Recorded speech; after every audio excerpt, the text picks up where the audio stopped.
Hey guys, it's X Shadow, and welcome back to Let's Play Banjo-Tooie. In the last part, we explored the town section of Jolly Roger's Lagoon, and in this time, we're going to take a dive in Aquatic Mine. Once it was a coal pit, but now it's a water ride. Makes me want to sit back, enjoy the life, and do things I like doing, get to shine. It sure beats fighting all the foes all the time, but I gotta do it. They always stay out of the line. Sometimes I want to just chill and lamp, but I'm the protector of the Emerald's Gem. Okay, I know the rest of the words to that, but I'm not going to sing them just to spare you guys the ear rape. Anywho, this is Jolly Roger's Lagoon, Atlantis. Oh, well, not Atlantis specifically, but it's the Atlantis section of the level. And it's our obligatory underwater section, because everybody loves those, right? No. Nobody likes water levels. They suck every single goddamn time. Anyway, you're gonna want to remember that weird-looking UFO-y type thing for later, because there's a kazooie icon on that, and we can open doors that have that in a little bit once we get the ability to do that, but until we get that ability, it's just going to sit there. So yeah, you're gonna want to get that. You're gonna want to get that Jiggy there as soon as you can, because that Jiggy doesn't only get you a Jiggy in Jolly Roger's Lagoon, but it's also really important to getting a Jiggy in a later level in the game, for a reason that I'll explain why when it becomes relevant. But yeah, so this is Atlantis, the underwater section of Jolly Roger's Lagoon, and basically your main underwater level in Banjo-Tooie.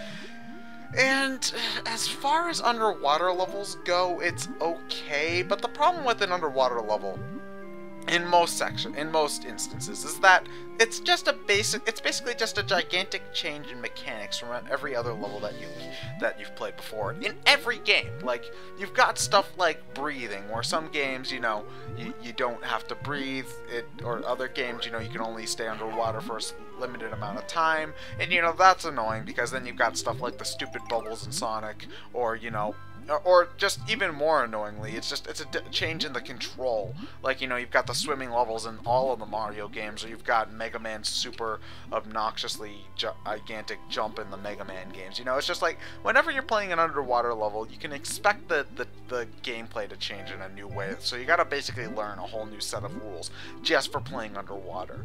And when it comes to Banjo, the swimming mechanics, we're already used to them by this point, because there is water in other parts of the levels. And when it comes to the controls, swimming controls aren't that bad, especially once you get the faster swimming. It's just that when you're playing in an underwater section, it's basically a completely 3D environment. You can control your Z-axis whenever you want. So basically, it exponentially increases the amount of areas in a given room that you need to search about for different, like, random collectibles and stuff. Anyway, yeah, that's basically why underwater levels annoy me. It's just like, why do you need to change the mechanics now? Why does there just need to be a brick wall where suddenly different control mechanism, and it's an obnoxious. Anywho, you might have noticed that the building that I was examining earlier, the one that they're showing right now, there was a bunch of different Greek letters on it. Basically, what you need to do is you need to remember the order in which those letters are shown from left to right, and then you need to shoot eggs at those statues there in the order that it shows. Like, the statues will have the different symbols on them, and you need to shoot an egg at the statue in the order that the symbols show in order to get the door to open. It's a little bit cryptic, but as long as you're paying attention to the environment, it's not too big of a deal. Honestly, getting the door open is a lot more annoying than getting the Jiggy that's actually inside. And also, yes, Rare, we know you're from England. Please stop bringing it up. This is America, damn it. And in America, we don't need to see your stupid fancy Jackie Union-y flags all over some pig's underpants. Okay, got it? Got it. America. Keep that in mind. Yeah. Fuck yeah, America. Anywho, this is basically just a traditional protect the, I don't want to say hostage, but protect the pig. Let's just call it that. It's just basically a protection mission. that we need to do. Basically, you need to keep the pig safe from piranhas until he's done taking pictures, and thankfully there is a timer there. Now, you might think that you want to be down there next to him to keep him safe, but actually what you're going to want to do is you're going to want to stay as close to the top as possible, and then spin around and shoot egg aim grenade eggs at these guys. Now, this is one section where I actually think that the homing eggs are pretty useful, because you don't really need to shoot at the piranhas. With the grenade eggs, all you really need to do is shoot near the piranhas, and the explosion in the homing ability will pretty much take care of the rest. So yeah, just sort of spin clockwise, counterclockwise, whatever floats your boat, and then just sort of fire her grenade eggs at these guys. Now, you can shoot other stuff at them, and it'll work pretty much just as well. Like, you could shoot ice eggs, or normal eggs, or even, I think, fire eggs, because yes, believe it or not, fire eggs can work when submerged underwater. And no, don't ask me how that works, because physics cries whenever it sees this game. But grenade eggs are just the most effective just because of the blast radius from the explosion. So that's my strategy. Give yourself a headache by spinning around and around and around and around, and then you should be able to take care of those fishes no problem. If you go down there, I think that the fishes should be able to hurt you, but really, if you do it my way, it's one of the easiest jiggies in the entire game, and it's not really that big of a deal. Thankfully, if the problem with it, though, is that if they manage to get him even just once, you gotta start the entire thing over again, which is kind of a pain, but if you do it my way, you really shouldn't even get hit once by that, and it ends up being it's basically a gimme jiggy for me, anyway. You know, it's one of the easiest jiggies. It's the closest thing to... Okay, I'm not going to say it's the closest thing to a minigame that Jolly Roger's Lagoon has, because Jolly Roger's Lagoon does have a legit minigame. But, yeah, the only real bad thing about it is that it can drain your grenade egg supply pretty quickly. You should be able to do it even if you don't have the eggs power up by this point in the game, because, you know, as you saw right there, it took 24 grenade eggs for me to do that section, and you normally start off with 25, so it might eat up your supply, but you should be able to take care of it without too much of a hassle.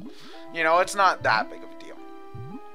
Anyway, if I remember correctly, yes, okay, we're getting the last Jam Jars power-up in this level right now, in this building right here, and I've missed this before many, many times, which is not good, because this is one of the most important abilities in the game. It unlocks an entire section of the level. This is the, I don't remember what it's called. Oh, it's the Talon Torpedo. That's what this ability is called. Basically, this ability, what it does is it lets you shoot Kazooie out of your pack when you're underwater and control her like a little homing torpedo.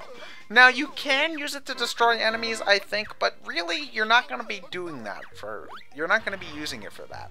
Basically, what it does is the most important thing that it does, I should say, is that it allows you to press certain buttons and open certain doors. Like, for example, the door on the UFO-looking thing, it had Kazooie's face on it, which means we needed to use the Talon Torpedo.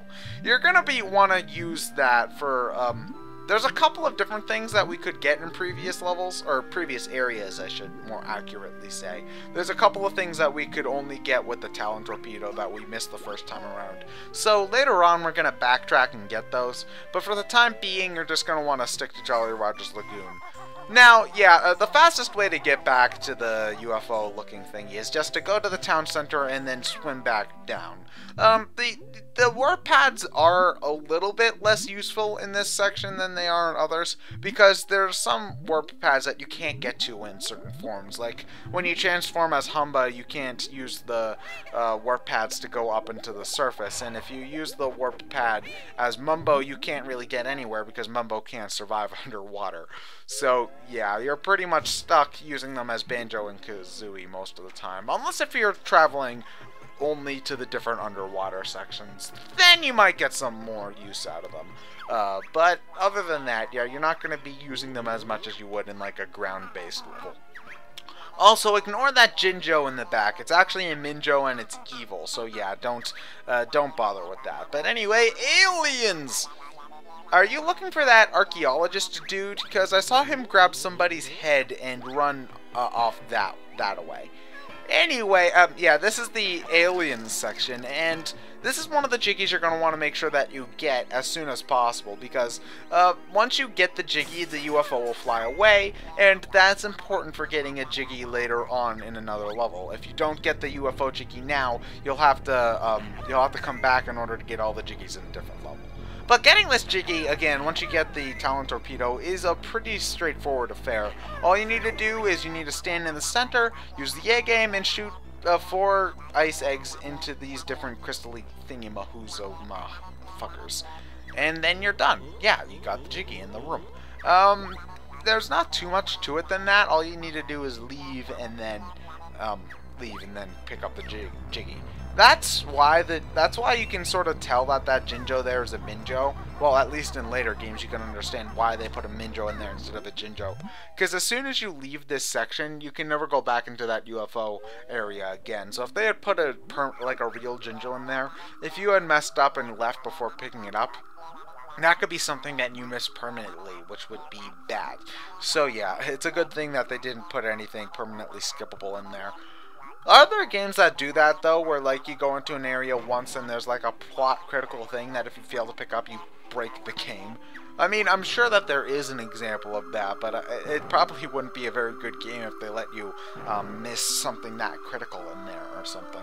Not that Jinjos are entirely critical, because you can get throughout the game without finding all of them, or even most of them, really, but yeah. Anywho, make sure to actually pick up the jiggy in there after you get the UFO free, because yeah, more than one time I have freed the aliens and then forgot to pick up the jiggy. Yeah, you don't know how frustrating it is looking throughout Jolly Roger's Lagoon, having 9 out of 10 jiggies and wondering where the hell is that last one? I've done everything, and then just sort of mindlessly searching until you realize, oh, I never picked that one up. Yeah, that was kind of a dipshit moment on my part, if I do say so myself. Anywho, I was going to talk about something else, but it looks like I'm not actually going after that thing, so I'll just save the discussion for a better time. I was going to talk about those little weird-looking fish up there that you might or might not have seen, but I'll just cover that when I actually start doing the things I need to do with them. So yeah, just make sure to keep an eye on the different fish that are floating around. Not all of them are enemies or just background objects. Some of them are actually important to completing the level. Unlike this octopus, who suddenly, or I shouldn't say suddenly, but magically gained the ability to have his tentacles pass through walls.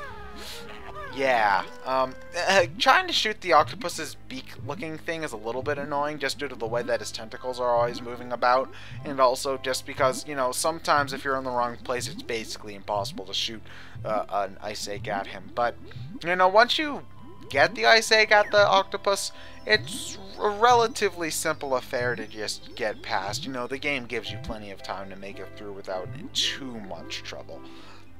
Anyway, you see that little box right there with the Jinjo on it? What you're going to want to do is fire a grenade egg at it, and inside will be a Jinjo, which actually has bouncing physics, which I've never noticed before. Also, there's a pipeline here to another level in the game, I think. Am I going to explore that right now?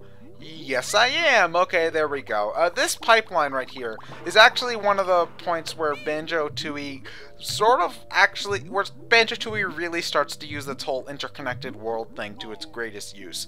Because this pipeline here, Jolly Roger's Lagoon, this pipeline in Jolly Roger's Lagoon actually leads to Glitter Gulch Mine in a way that makes sense. You know, where does Glitter Gulch Mine get its water? From the water level. Okay, thank you, that makes sense. And it's just like, the levels are connected in a way that's logical, and that's something that I really, really, really love. You know, it's just like some of the connections between levels are sort of arbitrary, like why are Pterodactyl Land and Glitter Gulch, not Pterodactyl Land and Mayhem Temple connected?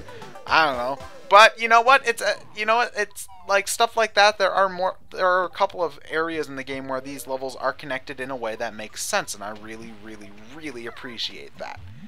Anywho, that's how you get the Jinjo in Glitter Gulch Mine. So now we finally have all the Jinjos in this level. However, there is something else hidden in Glitter Gulch Mine that you can't get until you get the Talon Torpedo. So I figured, since I'm on the way, I'm passing by this area anyhow, because, I have to get through that supply pipe. I figured I'd just pick it up while I'm here. This leads us to a sneak peek at another level in the game, Hailfire Peaks. And you wouldn't normally know how to get this thing in Hailfire Peaks because it's just sort of hidden behind an ice wall that you can see through. But if you have the ice key and you come to this area, you unlock the Mega Globo, which we will see as soon as we open up this ice key door. It's not really all that exciting. It's just a Mega Globo. Well, I should say the Mega Globo is just a Globo, but bigger. What does the Mega Globo do? Find out next time on Let's Play Banjo-Tooie. I'm X and Shadow, and I'll see you guys later.